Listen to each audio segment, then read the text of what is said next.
আমাদের দাবি আমাদের দাবি রবি বন্দরের অধিকার আমাদের দাবি আমাদের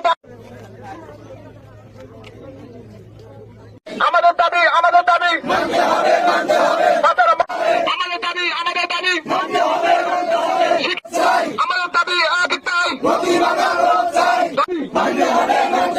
মানতে হবে মানতে হবে মানতে হবে মানতে হবে আমাদের দাবি একটাই আমাদের দাবি একটাই দাবি একটাই। এখানে আসলে হর্নিস আনন্দিতে আপনাকে আগে বুঝতে হবে এখানে কোন মানুষগুলি এখানে বসতি স্থাপন করেছে।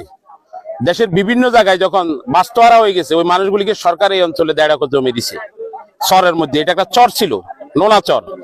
সেখান থেকে এই মানুষগুলি এই চরটাকে আবাদ করে বিভিন্ন সন্ত্রাসী মন্ত্রাসী সবকিছু মোকাবিলা করে এখানে মানুষগুলি চরটা আবাদ করছে।